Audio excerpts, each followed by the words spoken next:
Combate espiritual.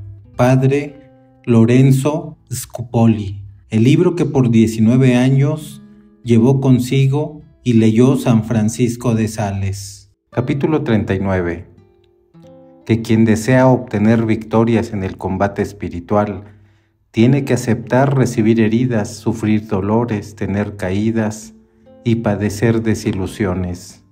Los dos caminos de Hércules. La antigua leyenda contaba que cuando el futuro campeón Hércules era todavía muy joven, una vez soñó que se le presentaban dos caminos, el uno ancho, fácil en suave descenso, lleno de rosas sin espinas, de restaurantes y bailaderos, de juegos y de delicias, y tenía un letrero que decía: «Este es el camino de la facilidad y del no esfuerzo.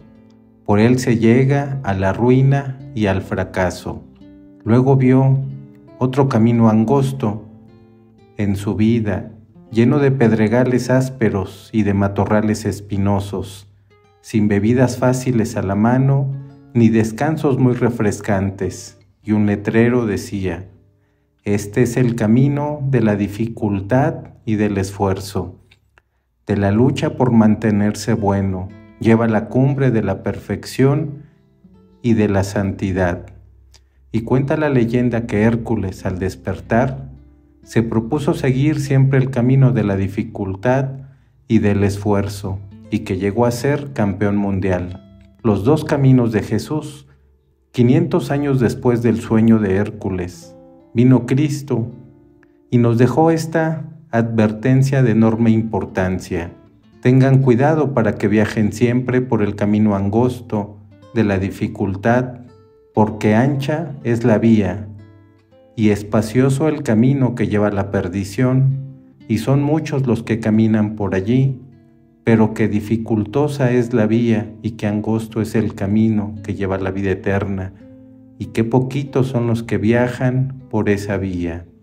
Por eso tenemos que tener cuidado para no escuchar las voces de los enemigos de nuestra santidad, que quieren que evitemos todo lo que sea difícil y nos haga sufrir. Eso sería un engaño muy perjudicial. Los pequeños sufrimientos van preparando para los grandes. Cuentan de un rey de la antigüedad que, para evitar que algún día lo quisieran envenenar, se fue acostumbrando a tomar cada día alguna pequeña dosis de antiveneno, y más tarde, cuando en un momento de desesperación y desánimo quiso suicidarse tomando un veneno, ya no logró envenenarse porque su organismo estaba entrenado para resistir. Algo parecido sucede a quien se va acostumbrando a sufrir con paciencia y por amor a Dios las pequeñas dificultades y contrariedades que le van llegando cada día. Cuando le lleguen las penas enormes y las catástrofes, ya tendrá su voluntad tan fortalecida que será capaz de resistir sin desanimarse ni rendirse. Una regla muy provechosa, algo que produce gran paz y serenidad, es acostumbrarse a aceptar de buena gana siempre y en todo lo que Dios permite que suceda. Nunca llueve demasiado, ni hace demasiado calor, sino que cae la lluvia que a Dios le pareció bien que cayera, y hace el calor que nuestro Señor dispuso que hiciera. No se cae un cabello de nuestra cabeza sin que Dios haya dado la orden de que se cayera, y lo que este Padre misericordioso permite que le suceda a sus hijos que tanto ama, seguramente es para el bien de ellos. Buen negocio. Una santa decía: «Siempre me sucede lo que yo quiero que me suceda», y alguien le dijo: «Eso es imposible, porque en la vida a todos nos suceden cosas que no quisiéramos que nos sucedieran». Y ella respondió: «Es que yo quiero siempre lo que Dios quiere y permite. Y como únicamente sucede lo que Dios permite que suceda, así sucede siempre lo que yo quiero, como deberíamos tener muchas veces en nuestros labios aquella bellísima oración de Jesús en el huerto: Padre Celestial, que no se haga lo que mi naturaleza humana desea, sino lo que quieres tú. ¿Y los pecados y tentaciones? Nuestros pecados no son voluntad de Dios, sino fabricación nuestra, pero hasta de ellos puede sacar bienes nuestro Señor, porque nos vuelve más humildes, más comprensivos con los débiles, y nos hace sentir más necesitados del perdón y de la ayuda de Dios, pero debemos odiarlos y aborrecerlos siempre. ¿Y las tentaciones? Estas sí que son una cruz pesada, cansona y dura de llevar. Nos atacan como perros rabiosos en todos los caminos de la vida. Ladran y aúllan ante la puerta de nuestra alma como lobos, buscando una presa para destrozar. Como moscas cansonas e inoportunas, zumban en nuestros oídos frecuentemente. Quisiéramos no tenerlas y nos llegan. Desearíamos vencerlas y nos derrotan. Como murciélagos tenebrosos, revolotean frente a nuestros ojos constantemente. Cuando arde el fuego de la lujuria, la carne se revela como una loca enfurecida. Hasta los más grandes santos como San Pablo tuvieron que suplicarle a Dios que les alejara este aguijón de la carne que los abofeteaba. Afortunadamente, también para los que la sufrimos, dijo Jesús, vengan a mí todos los que están agobiados, que yo los aliviaré. Y a cada uno nos repite lo que dijo a San Pablo, te basta mi gracia, que en la debilidad brilla más mi poder. Debilidad total. ¿Cuántas veces pensamos que vamos a tener un día perfecto? No se ve ninguna nube en el horizonte, y se presenta una ocasión y ya no nos detenemos, y no oponemos ninguna resistencia, y no pensamos en las consecuencias de nuestra maldad. A los pocos momentos quedamos fuera de combate, del máximo deseo de no pecar, pasamos enseguida al pecado. No somos capaces de hacer llegar a la memoria el recuerdo de las amarguras que nos trajo la falta pesada. Estamos sin defensa ante la primera excitación. A nuestra mente no acuden las tremendas consecuencias que nuestra falta va a tener. Creemos que ahora sí seremos capaces de controlarnos y fracasamos una vez más. No nos queda sino una solución, lanzarnos como un cohete a las alturas a buscar la ayuda de Dios. Lo que dijo una santa, un alma de elevadísima espiritualidad, decía, vi que me rodeaba una gran cantidad de enemigos espirituales, con toda clase de armas mortíferas, y yo no tenía por dónde huir sin que me hirieran gravísimamente. Y entonces clamé al Señor, y Él extendió su mano, me sacó de allí y me dijo, confía en mí y te libraré. Hagamos algo semejante en los momentos de tentación y ofrezcamos al Señor este sufrimiento tan molesto y humillante de sufrir continuos ataques espirituales, y recordemos que la ventaja de sufrir tentaciones es que nos conservan comprensivos con los demás. Y los recuerdos amargos y las desilusiones, otros de los sufrimientos que nuestro Creador permite que tengamos que padecer, es el recordar lo triste y humillante y doloroso que nos ha sucedido en lo pasado. Quisiéramos olvidarlo y borrarlo de nuestra memoria, pero ahí se queda todo esto, como un zumbido perpetuo en un oído, como una nube que no se aleja de un ojo. Aceptando todo esto con paciencia y por amor a Dios, estamos ganando más premio para la eternidad que el quizás imaginamos. Los remordimientos. En la vida seremos capaces de olvidar muchas cosas, nombres de personas, sitios por donde hemos pasado, palabras que hemos oído, etc.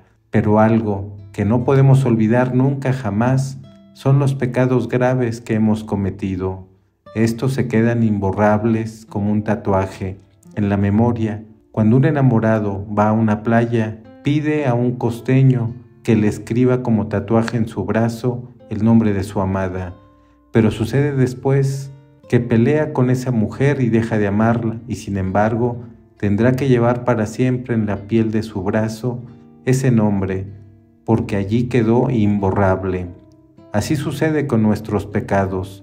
Ya no los amamos ahora, los aborrecemos, pero su recuerdo estará para siempre grabado en nuestra memoria, que nos sirva este tormento como penitencia por todo el mal que hemos hecho, y lo mismo digamos de tantos recuerdos tristes de la vida pasada que no logremos evitar.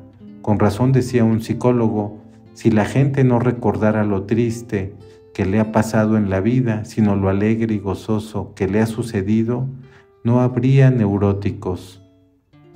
Que el Señor tenga piedad y vaya borrando de nuestra mente esos dolorosos recuerdos, pero mientras Él no permita que se vayan, ofrezcámoslo como penitencia por nuestros pecados.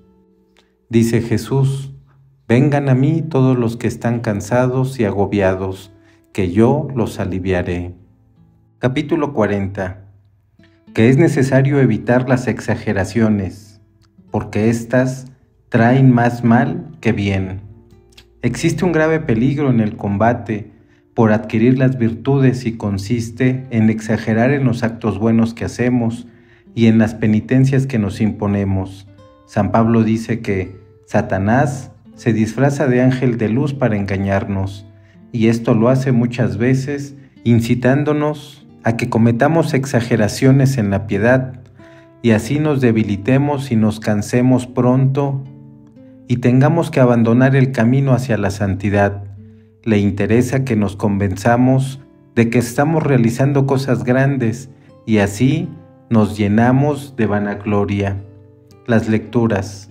A ciertas personas principiantes les llega tal fervor por la lectura, al notar que las buenas lecturas elevan su espíritu y transforman su alma, que se dedican con demasiada voracidad a leer y leer hasta cansarse mentalmente.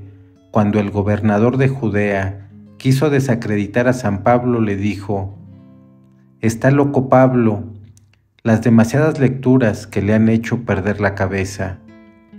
Esto no era cierto, y por eso el apóstol le respondió: «No estoy loco, y las palabras que he dicho son verdaderas, y provienen de una mente equilibrada y de buen juicio. Pero en algunas personas sí se da el caso de que les llega un apetito desordenado de leer y leer de todo, y casi sin digerir lo que leen, y con afán y precipitación, y queriendo llegar a la máxima sabiduría en muy poco tiempo, y lo que obtienen es un cansancio mental, así como el no leer o el leer muy poco lleva al raquitismo mental y al enanismo espiritual. El leer demasiado y con precipitación y afán lleva al cansancio y agotamiento. Con razón dice el libro de los Proverbios: «La miel es sabrosa y provechosa, pero si se come en demasía, empalaga. Debes comer únicamente lo suficiente, porque si exageras, te producirá hartura y hasta vómito». Y una miel muy provechosa para el alma son las buenas lecturas.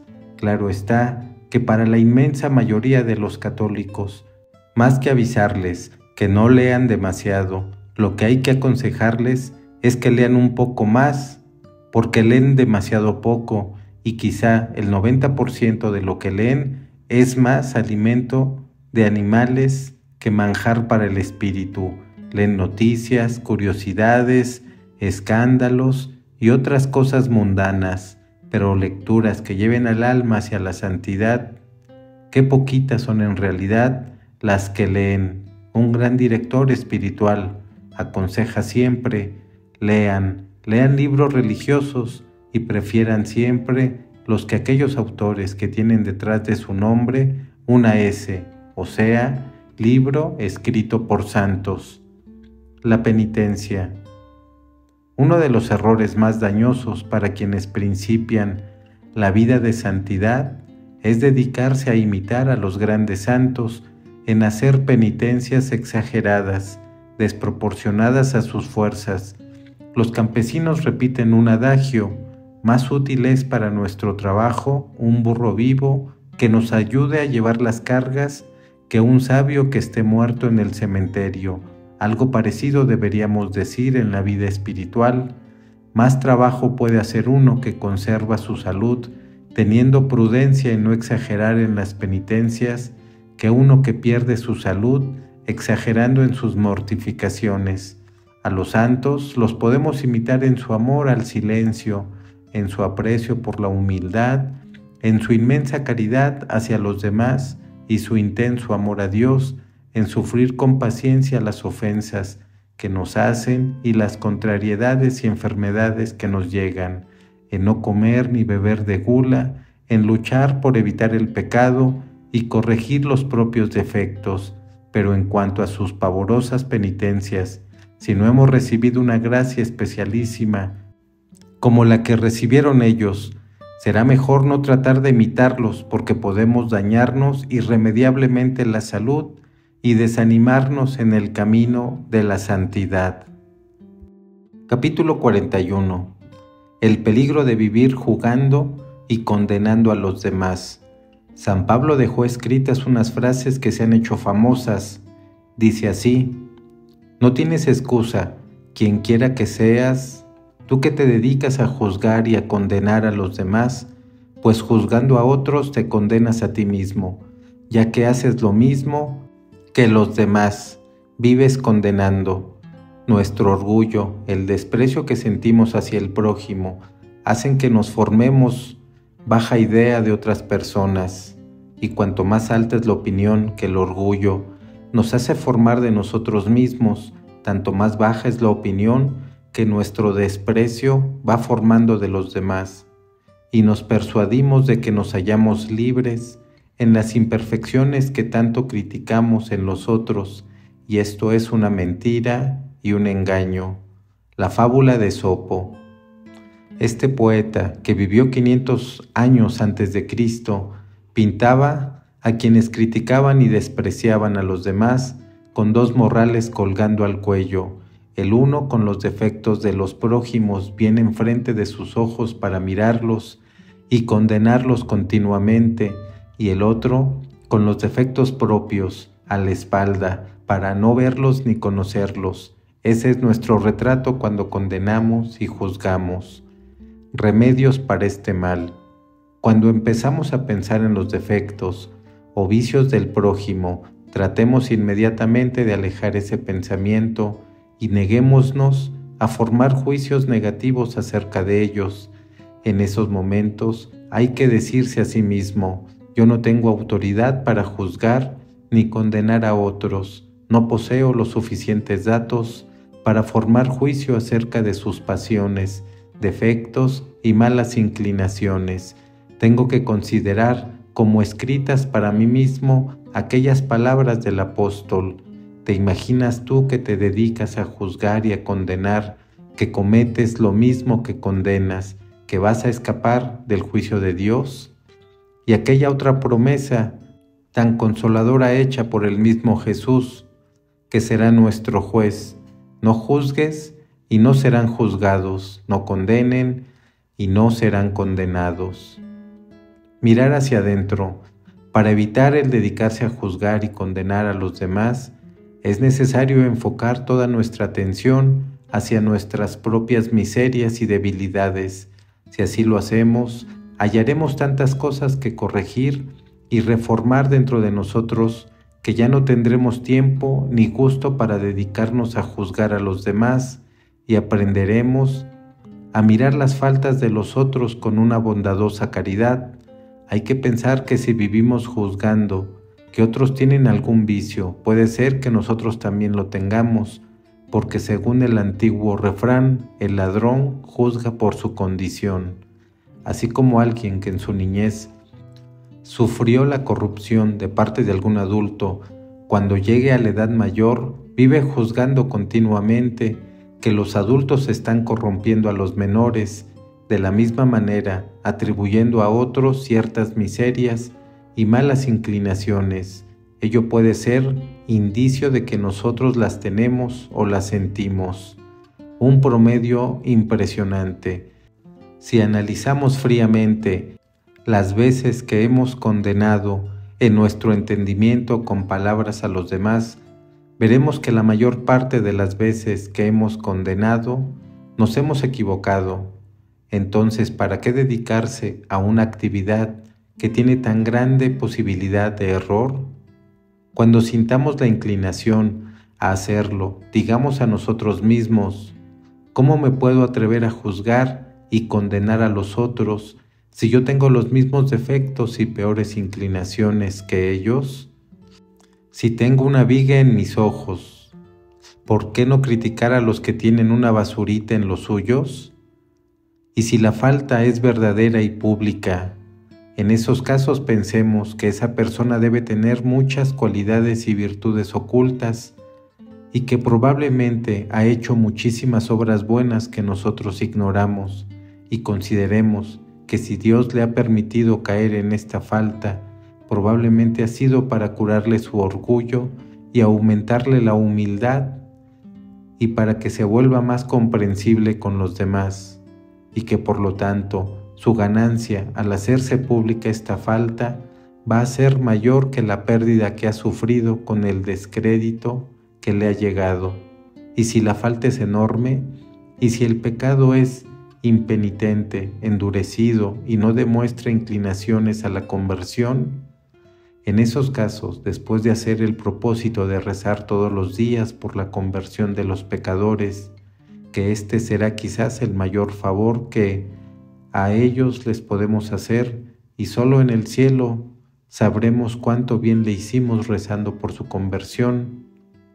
Elevemos nuestro espíritu hacia el cielo y pensemos en cuántos y cuántas están allá arriba gozando del paraíso eterno, después de haber llevado por muchos años una vida de pecado que parecía impenitente y sin esperanza de conversión, y de pronto, quizás por las oraciones y sacrificios que alguien ofreció por los pecadores, recibieron una gracia de esas que los místicos llaman tumbativas, y cambiaron de vida y lograron después llegar a la santidad, como el ladrón de la derecha en la cruz o como la pecadora del Evangelio. Cambiaron una vida horrible de pecado por una situación de conversión y de salvación. En cambio, cuántos y cuántas que ya andaban muy alto en la vía hacia la santidad, se llenaron de orgullo y presunción y vanagloria y desprecio a los demás, y cayeron después en un abismo de miserias y de debilidades. Por eso el sabio dice en el libro del Eclesiástico: de nadie debemos un juicio antes de que haya llegado al final de la vida, porque hay gente que empezó bien y terminó mal, y otros pueden empezar muy mal y terminar muy bien. Pedir esta cualidad, uno de los favores que más deberíamos pedir al Espíritu Santo, es aquel regalo que, según San Pablo, acostumbra dar el Santo Espíritu a los que le suplican: la benignidad, o sea, la cualidad de pensar amablemente y bien de todos. Si Él nos concede esta feliz inclinación, tendremos la seguridad de que en el día del juicio no vamos a recibir una sentencia condenatoria, porque Jesús prometió: con el juicio con el que alguien juzgue, serán juzgados, y con la medida con la que miden, serán medidos. Con la mayor frecuencia deberíamos tener en nuestros labios aquella ejaculatoria que tantas personas han repetido miles de veces y que a tantos corazones duros e inflexibles los transformó en corazones comprensivos y amables. Dice así: Jesús, manso y humilde de corazón, haz nuestro corazón semejante al tuyo. Entonces se cumplirá en nosotros lo que el Señor prometió por medio del profeta Ezequiel: les cambiaré el corazón de piedra por un corazón de carne, el corazón duro y condenador por un corazón comprensivo y perdonador. Muchos han hecho el ensayo de pedir esta gracia y la han obtenido. ¿Por qué no ensayar también nosotros? Si vamos a ser juzgados con la medida que nosotros empleemos para juzgar a los demás, lo mejor será entonces emplear una medida ancha y generosa, para que esa medida sea la que se emplee en favor nuestro. Así se cumplirá aquella promesa de Jesús: se les dará una medida amplia, buena, generosa y rebosante.